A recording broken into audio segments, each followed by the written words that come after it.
I, female 25, found out my fiancé, Damian, male 29, had been cheating on me a week after he proposed, and I ended up figuring out the identity of the girl he was cheating on me with as well. She was some IG model type person, all beauty and no brains, and I ended up confiding in my close friends about it, and they immediately pushed me to break up with him. I was obviously really distraught and in a bad place mentally, and instead of going for a clean cut separation, I wanted a way to get back at Damien and try and hurt him as much as he hurt me. I think I ended up going too far. And some people in my friend group have started back bitching about me, and I need to know if I was TA for what I did. Damien and I were in a relationship for 3 years and engaged for around 4 months. We got together at work, and it seemed like a perfect relationship. I would have never thought that he would cheat on me, but he did. It wasn't even that he was in love with this woman, he just wanted sex. I only found out because after the proposal, I was using Damien's phone, with his permission, to order some food, and my fingers slipped and opened Snapchat. That's where I saw a snap from someone named Jocelyn, and it was a super racy picture. I immediately got flustered and closed the app, and by then, Damien was back in the same room. I couldn't get what happened out of my mind, and while I wanted to blow up at Damien right then and there, I wanted to find out some more information about this girl. That's when I went through Damien's Instagram followers on my phone. I'm usually a secure partner and had never felt the need to sift through my fiance's socials. But obviously, after that, I needed to. I ended up finding someone with the name Jocelyn, but it was a private account. Her bio had a link to a public account where it was clear that Jocelyn was a model or an OnlyFans girl. I had two options here: either confront Damien about it or do some more sleuthing. I ended up choosing the latter and made a fake account with the dude's name. Like, it was super believable, and I got my friends to follow him as well. My entire girl group kind of knew what I was up to. And then I ended up getting accepted by Jocelyn's private account. There were tons of pictures of her with my fiance, out on dates, holding hands, lots of cutesy couple stuff. At this point, I was out for blood. And living with Damien and pretending like everything was okay was probably not the best idea mentally. I mean, this dude never posted me on his stories, but his side piece was posted with him. I began to DM this girl through my fake account and slowly won her trust and favor. I mean, I knew the type, and I knew exactly what to say to make her drop Damien like a stone. She was prepared to leave my fiance for this new guy because I made him come across as smart, charismatic, and wealthy. Mostly wealthy, to be honest. The clincher for my plan came when Damien asked me to go to Tiffany's to shop for wedding rings. I set a date for this and decided that it would be more than perfect to bring Jocelyn to the same location. I said that I wanted to spoil her with jewelry, and the trap was set. While Damien and I were browsing around the shop, I was eagerly waiting for Jocelyn to show up. When I saw her come into the store, I knew that she saw me and Damien, but I think I made a bit of a mistake because I was expecting her to come to confront us. Since she was planning on cheating on Damien, she tried to avoid us. And the plan only worked because I navigated my fiance right to Jocelyn's feet. I looked at her and said, "Hi, do I know you from somewhere?" When the realization dawned on Damien's face, he immediately tried to save the situation by saying, "Aha, I think you're mistaken, OP. Let's go look at rings." I guess that hurt Jocelyn's ego because she said, excuse me? And started cussing out Damien. I pretended to be shocked at everything she was saying and only said, "I'm his fiance. Who are you?" And she ended up saying, "Girl, he's been fricking me for longer than you know. I think you ought to dump his ass." And then she ended up storming out. Later on, I got a text on the fake account from Jocelyn saying she wasn't feeling well and won't come to Tiffany's. I was gloating at all of this inside, I can assure you. On the car ride back home, I asked Damian about that girl, and he denied everything. He said, I haven't ever seen her before in my life, I swear. And that's when I told him that I knew everything. Not only that, I rubbed in his face the fact that Jocelyn was willing to cheat on him too, and he had nobody he could truly call his own. After that, I left him on the driveway and went back to my apartment. We had broken up. The whole scene after this was insane, and a lot of Damien's friends were losing their minds. He's been in a deep spiral after the breakup, and they're saying I was a heartless bitch for being so cold and calculating about how I could hurt him emotionally. My friends are on my side, but a few of them also feel like it might have been better for me mentally to just have broken up and checked out of the relationship instead of creating so much drama, purely from a practical standpoint. AITA for the fake account and Tiffany meetup plan? Update 1.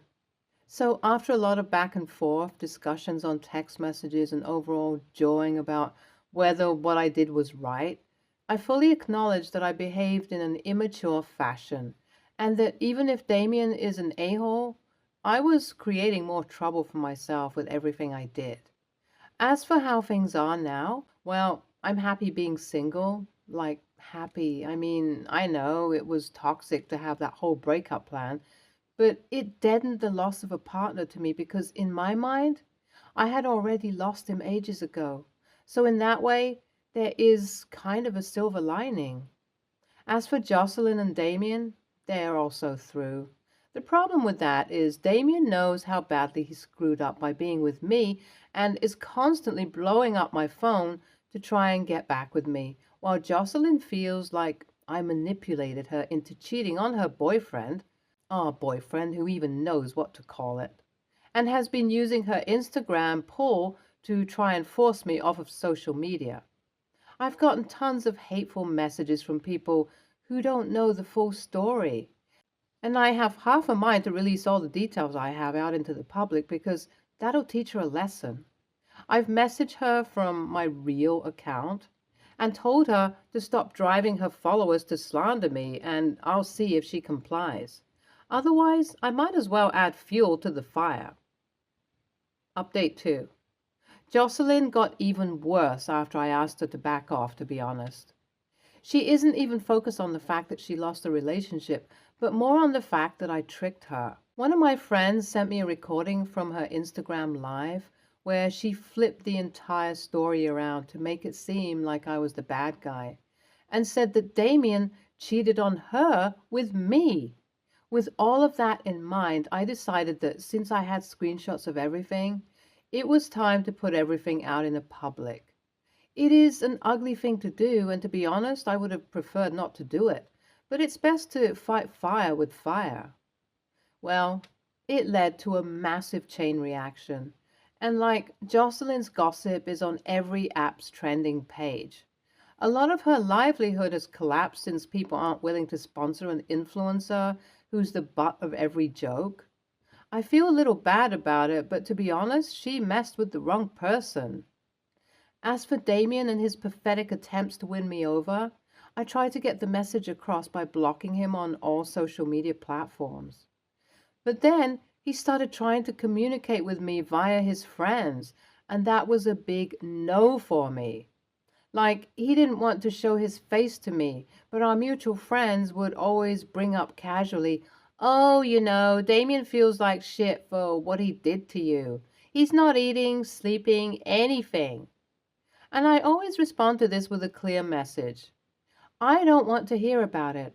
I've had to cut off some of my friends because they didn't respect my wishes and kept trying to manipulate me into feeling sorry for my ex.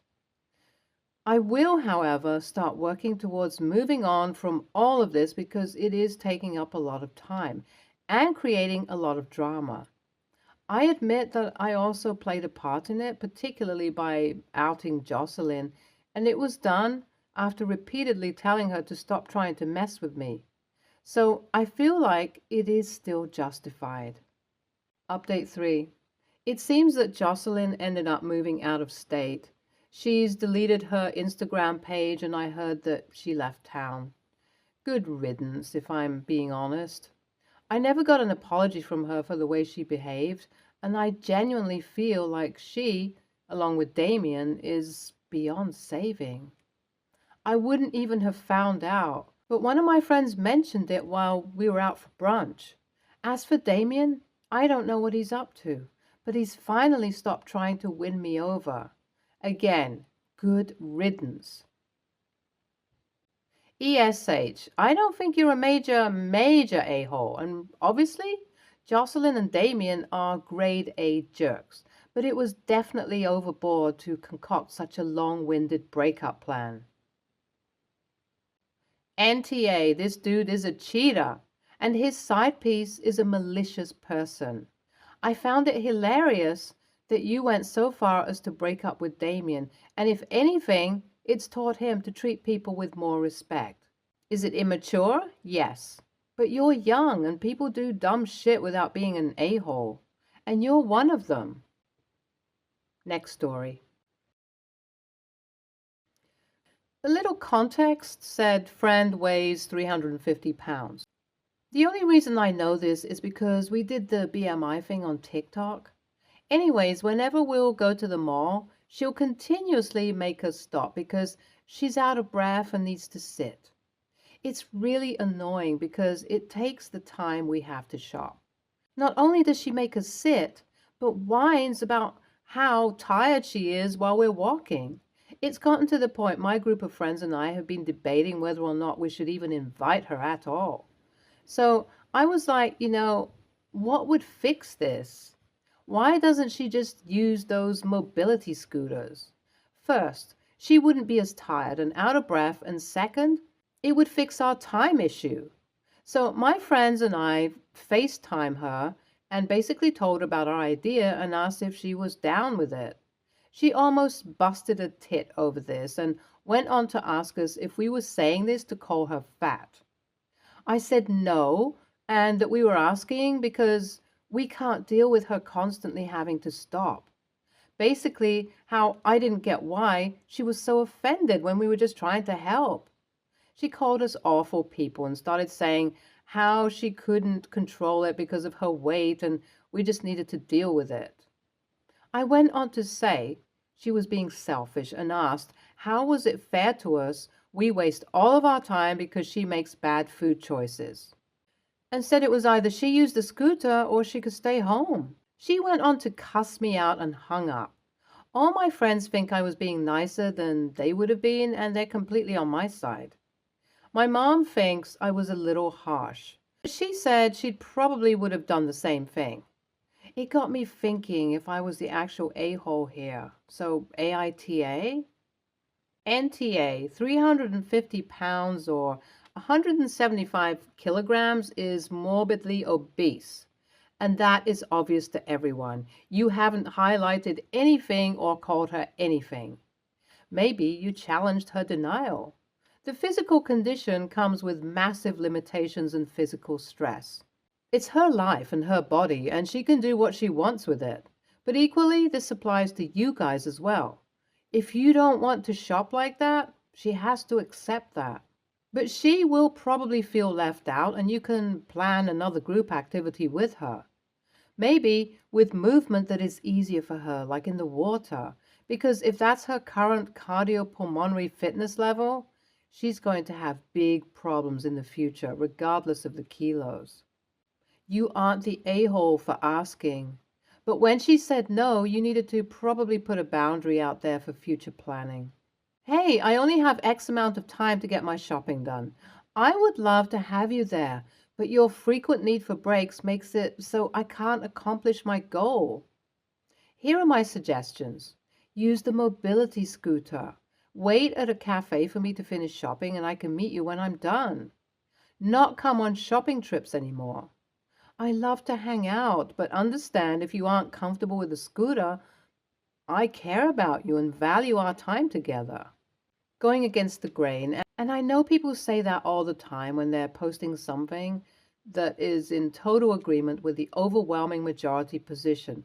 But hey, this one is actually in disagreement with the vast majority of judgments, but ESH. She shouldn't be burdening everyone with her whining, which, unlike the needing to rest, she could actually control, and shouldn't have exploded at you. But you were attempting to take away what sounds like the only form of exercise that a morbidly obese person is getting. That is unfathomably bad advice, akin to telling an alcoholic in recovery that they should go back to drinking because you enjoy their company more when they drink. What do you think that using mobility scooters instead of walking is going to do for both her obesity and her ability to walk in the long term? Next story. I, 55, female, have a friend, Jean, of similar age. She's not what I'd call a close friend, but I've known her for a long time. She's the type of person who always thinks she's right and won't back down easily from anything. A few months ago, she had a toothache and asked me which dentist I used. My dentist is amazing, so I recommended him. She has a dental phobia and asked me to go with her to her appointment. He was lovely to her, spent a long time talking to her, explaining everything, put her at her ease. She had a big abscess under one of her back teeth. He said it either needed root canal and a crown or extracting. The root canal crown would be the best part of £1,000 total, and he was really clear to her that it was a big abscess and there was no guarantee the root canal would work. He actually said the odds were 50-50, and it might be better to extract the tooth and put that money towards an implant or bridge instead. He said he could offer no form of guarantee, refund, if problems happened. He was clear in what he said. And I know she heard and understood that the odds were great. She decided to go ahead with the treatment. I went with her to one further appointment, but not all of them. Fast forward a few months. Everything was okay initially after the root canal and crown, but then she got another infection. She had antibiotics, but the problem persisted and she ended up having the tooth out. She is livid. You'd think he was the worst person in the world from what she says about him. She wants to sue him and has been to a lawyer to get advice. She is claiming that she wasn't properly warned that the treatment may not work. Apparently the lawyer is confident she'll get a payout. He's told her that it'll be hard for him to prove he properly warned her, and dentists are insured for this stuff. They think his insurance will pay out because it won't be worth their time to try and defend it. I am really annoyed at her for this because I know she's lying about not being warned. I really like the dentist and feel awful for him that he faces legal action for this, and that I was the one who introduced her to him. I worry that it will reflect badly on me in his eyes when I see him in the future. I have argued with her about it because I witnessed him warning her, but she says it's none of my business. Her view is it doesn't hurt him because he'll have insurance. Like I said, she doesn't back down from things. I feel so strongly about this that I want to send a written statement to the dentist that he can use back against her. I would state that I witnessed the appointment when he warned her and that she clearly heard and understood what he said.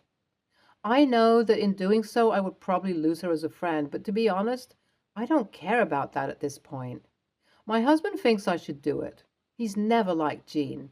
He describes her as a nightmare and thinks I'm best off without her as a friend. So, WIBTA if I did this?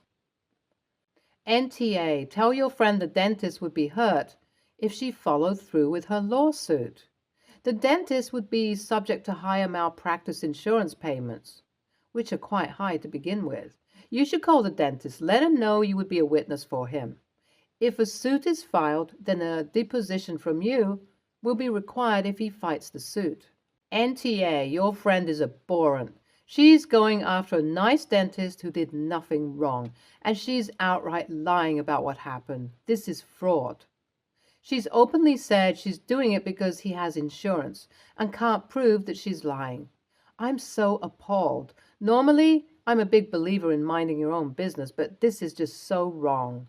He has insurance, yes, but his premiums could go up drastically if there is a successful suit against him, not to mention the possible effect on his reputation and the emotional effect of being sued when he did nothing wrong. This will hurt him. Do it. And if you lose the friend in the process, honestly, I would put that in the win column because she is an awful person. NTA. Her intended actions may have catastrophic consequences on your dentist's practice and livelihood. Definitely write the character statement. And if it's not an impassable hardship for you, offer to provide eyewitness testimony on his behalf in any legal proceedings your friend may advance. Lastly, consider dumping this friend. She's proven herself to be dishonest in a way that is actively harmful and malicious, and she will have no qualms about treating you the same way should she perceive there's some financial benefit in it for her. Stay tuned for more stories from our girl relationships.